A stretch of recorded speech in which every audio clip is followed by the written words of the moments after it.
Hello everyone, good morning and welcome back to another new blog. তো কেমন আছো তোমরা সবাই? আই হোপ সবাই খুব ভালো আছো, সুস্থ আছো। আমরাও খুব ভালো আছি। এখন ওই বাজে 11টার মতো বাজে, আর আজকের ভিডিওটা এখান থেকেই শুরু করলাম। আর তোমরা হয়তো ভাবছো সকাল সকাল রেডি হয়ে কোথায় যাব। যাবো হলো এক মামার বাড়িতে, এক মামার ছেলের অন্নপ্রাশন। তো সেখানেই যাব।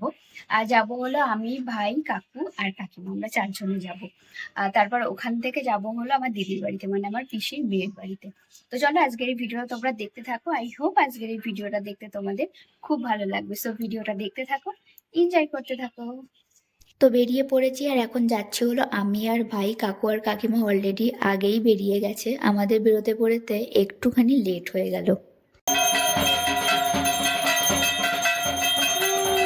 তো আমরা চলে এসেছি মামার বাড়িতে, আর মামার বাড়িতে আজকে ছিল হলো ষষ্ঠী পুজো। আর এখানে যেই ছোট ছোট ঠাকুরগুলো তোমরা দেখতে পাচ্ছ, এই সবই কিন্তু হলো ষষ্ঠী ঠাকুর। এখানে মোট 136টা কিন্তু ষষ্ঠী ঠাকুর আছে, ছোট বড় সব মিলিয়ে মোট 136টা ঠাকুর। এই প্রথম আমি এতগুলো ঠাকুরের পুজো একসাথে দেখছি।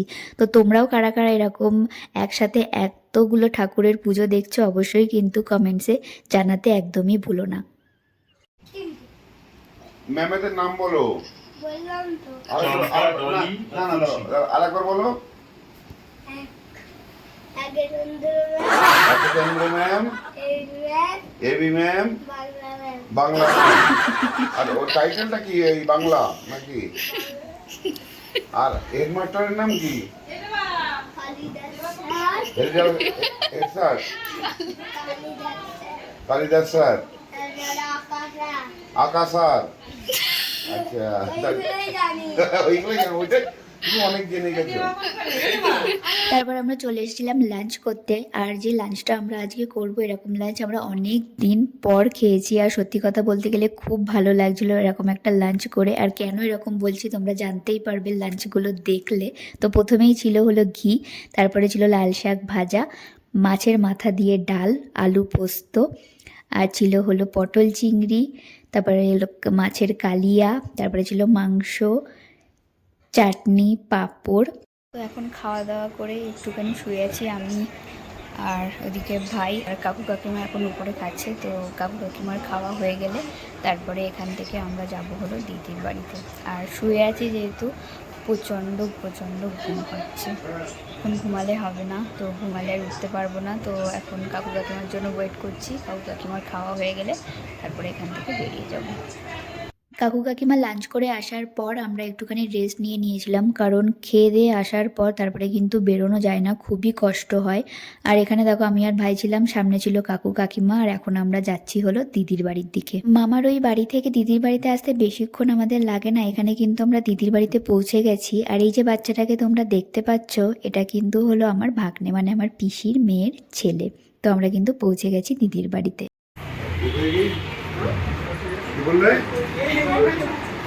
থ্যাংক ইউ মানে ধন্যবাদ। আমি কি বলছি, আমার আগে কি বলছি?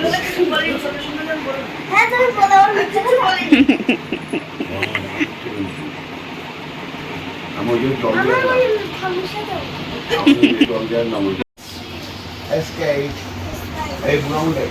দাদু নাতির পাগলামি।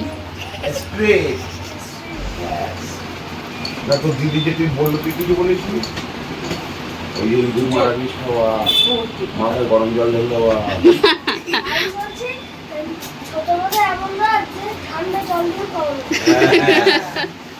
বলেছিস এটা? তোমার নাম কি? তুমি কোন ক্লাসে পড়ো? হ্যাঁ, প্রথম শ্রেণীতে বললো।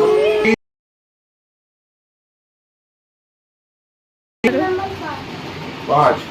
তা তোমার যে চারজন আগে তারা কি, তুমি পাঁচ কেন, এক কেন হলো না? এক কেন না, এক কেন না, রোল নাম্বার এক কেন হয়নি সেটা জিজ্ঞাসা করছে ছোট। বলো আমি ভালোভাবে পড়াশোনা করিনি তাই। এবার কি এক হবে? হ্যাঁ।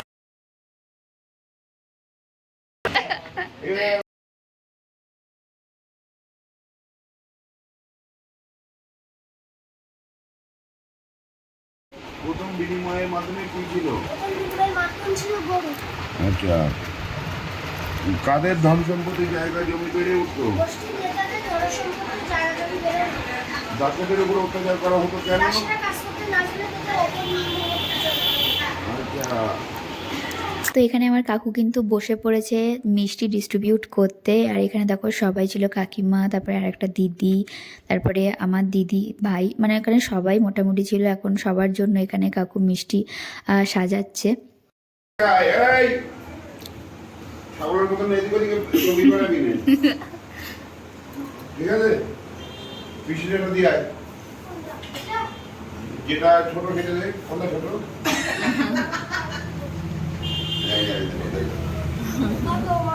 মাছ দে।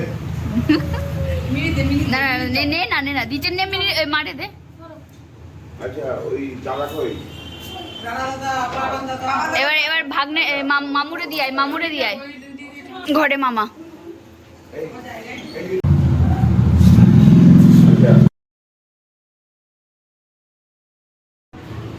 এখন আমরা চলে এসেছি হলো ছাদে। আর আমাদের রান্না বান্না সব কিছুই কিন্তু ছাদে হবে, বলতে পারো ওই ছোট্টখাট্ট একটা পিকনিকই হবে। এই বছরের আমাদের প্রথম পিকনিকই তোমরা বলতে পারো। তো এখানে কাকু, কাকিমা, দিদি সবাই মিলে কাজ করতে ব্যস্ত ছিল। এখানে এই যে এটা হলো আমার পিসির মেয়ে, আর ওই যে দূরে দেখতে পাচ্ছ ওটা হলো মাসিমা, ওখানে মাংস ধুচ্ছিল, মানে আমার দিদির শাশুড়ি। আর ওদের রান্নাঘরটা না ছাদের উপরে। তো এই যে এটা হলো দিদিদের রান্নাঘর। আর এখানের একটা সুবিধা দেখো, দিদিদের বাড়ির থেকে পাশেই হলো দোকান। তো উপর থেকেই ব্যাগটা ছুঁড়ে দেয় যখন যেটার প্রয়োজন হয়।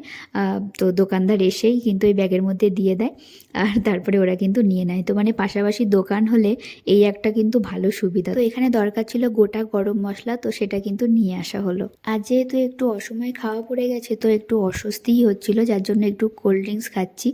আর সত্যি কথা বলতে গেলে কোল্ড ড্রিঙ্কস জিনিসটা আমি একদমই পছন্দ করি না। আমি সফট ড্রিঙ্ক খুব পছন্দ করি, বাট কোল্ড ড্রিঙ্কস একদমই পছন্দ করি না। যখনই খুব একটা অস্বস্তি হয় তখনই গিয়ে আমি কিন্তু কোল্ড ড্রিঙ্কসটা খাই। তো আজ একটু অস্বস্তি হচ্ছিল বলে আজকে একটু কোল্ড ড্রিঙ্কস খেলাম, তাও পুরোটা খেতে পারিনি, কিছুটা খেয়ে ভাইকে দিয়ে দিয়েছিলাম। আর এখানে দেখো কাকু বসে পড়েছে কিন্তু কাকুর ডিউটিতে। কাকু আমার রান্না করতে কিন্তু খুব ভালোবাসে, সে তুমি যেখানেই দাও। আর যেমন জামাই বাড়িতে এসেও কিন্তু রান্না করতে ছাড়িনি। এই জিনিসটা এই মানুষটা কিন্তু খুব আনন্দের সহিত করে। অনেকেই ভাববে জামাই বাড়ি এসেও শ্বশুর রান্না করছে, এটা কিন্তু আমাদের এই ফ্যামিলির মধ্যে কোনো ব্যাপারই না। আমরা সব কিছু মানে যা কিছুই করি না কেন, সব কিছুই কিন্তু আমরা ভালোবেসে সেই জিনিসটা করি। কাজ কখনো কিন্তু ছোট বড় হয় না। আসল কথাটা হচ্ছে তুমি কোন জিনিসটা করে কতটা খুশি হচ্ছ, সেটাই হলো কিন্তু সব থেকে বড় ব্যাপার। তো আমার কাকু হলো সেই রকমই একজন মানুষ। উনি কিন্তু কাজ কখনো ছোট বড় এসব দেখেন না, উনি আনন্দ করতে বেশি ভালোবাসেন। এই যে সবাই মিলে আমরা একসাথে আছি এখানে, যেই আনন্দটা করছি, এটাই হলো ওই মানুষটার কাছে সব থেকে বড়। আর আমার ফ্যামিলিতে আমার কাকুর কৃতিত্বটা সত্যিই অনেক, কারণ ওই মানুষটা বাড়িতে আসলে পুরো জমজমাট ফ্যামিলি হয়ে থাকে। আর যখন উনি ডিউটিতে চলে যান এই বাড়িটা পুরো ফাঁকা ফাঁকা হয়ে যায়। তো দেখো চিকেন ওদিকে হয়ে গেছে, আর এখন এখানে প্রিপারেশন চলছে হলো পোলাওয়ের। আর পোলাও খেতে আমি কিন্তু ভীষণ ভালোবাসি, তোমরাও কারা কারা ভালোবাসো জানিও কিন্তু। তো এদিকে পোলাও রান্না হয়ে গেছে, আর এখানে ফার্স্ট ব্যাচ কিন্তু বসে পড়েছে। এখানে আমার জামাইবাবু, আমার পিসেমশাই, তারপরে জামাইবাবুর তিনটে বন্ধু। তো সবাই ওরা প্রথমে খেয়ে নিচ্ছে, তারপরে দেখো আমরা এখানে বসে পড়েছি, কাকু, কাকিমা, ভাই, আমি, দিদি, আর সবাই বাদবাকি যারা ছিল সবাই কিন্তু আমরা বসে পড়েছি। আর আজকের আমার মেনুতে ছিল হলো পোলাও আর মাংস। আর সত্যি কথা তোমরা বিশ্বাস করবে না, পোলাও আর মাংসটা এতটা টেস্টি ছিল যে এখন আমি যখন ভিডিওটা করছি পোলাও আর মাংসটা দেখে আমার রীতিমতো খেতে ইচ্ছা করছিল। ওই দিনের মাংসটা সারা জীবন মনে রাখবো, কারণ খুব খুব সুন্দর ছিল, মানে সবাই আমরা বলেছি খুবই সুন্দর ছিল। আর এই যে আমার ভাগ্নের কাজ দেখো, ও জল দিতে ব্যস্ত, আর ও জল দিচ্ছিল, খুব খুশি হচ্ছিল জল দিয়ে। আর আমাদেরকে শুধু বলছিল তোমরা একটু জল খাও না, তোমরা জল কেন খাচ্ছ না। এই রাতটা আমরা সবাই মিলে খুব ভালোভাবে কাটিয়েছি। আর আজকের এই ফুল ব্লগটা তোমাদের কেমন লাগলো অবশ্যই কমেন্টসে জানিও। আর ভিডিওটা কোথাও একটু ভালো লেগে থাকলে একটা like, comment, share and subscribe করে দিও।